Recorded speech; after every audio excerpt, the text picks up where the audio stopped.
Evan was 23, with a bicycle, a small apartment above a bakery, and a mind full of questions. Lately, everyone at the cafe seemed to be arguing about taxes, public programs, and the size of government. Some of his friends spoke warmly about big promises. Others shook their heads and spoke of lost freedom. Evan did not want slogans. He wanted to understand. One rainy evening, he sat by the window and watched the street lights blur into lines of gold.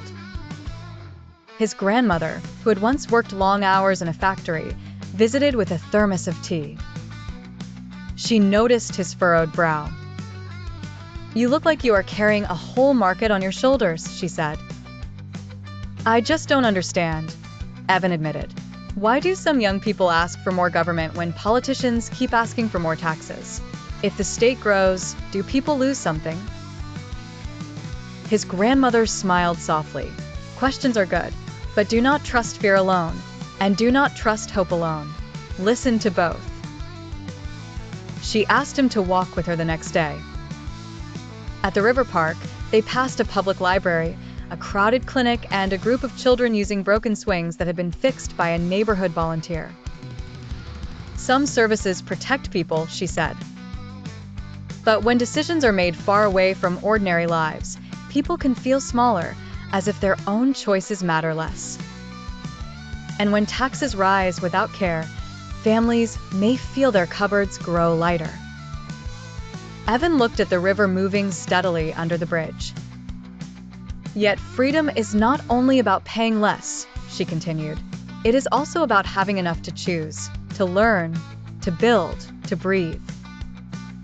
A healthy society asks a hard question: how much can we share without forgetting the dignity of each person? That night, Evan sat by his desk with 2 columns on a page.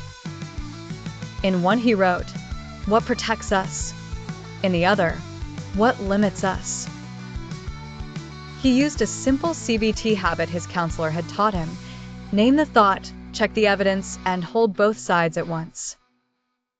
He noticed how his mind liked absolutes. Either government was a hero or a threat. Real life, he saw, was more like the river, changing, bounded by banks, alive because of tension. Over the next weeks, he listened more than he argued. He spoke with a nurse who depended on public support, a shop owner squeezed by taxes, and a student who feared being left behind. Evan learned that people did not always want big government, so much as they wanted safety, fairness, and a future that felt possible. One evening, he returned to the river park. The repaired swings creaked in the dusk, and children laughed as their shoes flashed through the air. Evan felt something settle in him, not certainty, but clarity. A society, he realized, thrives when it is strong enough to help and humble enough to let people live.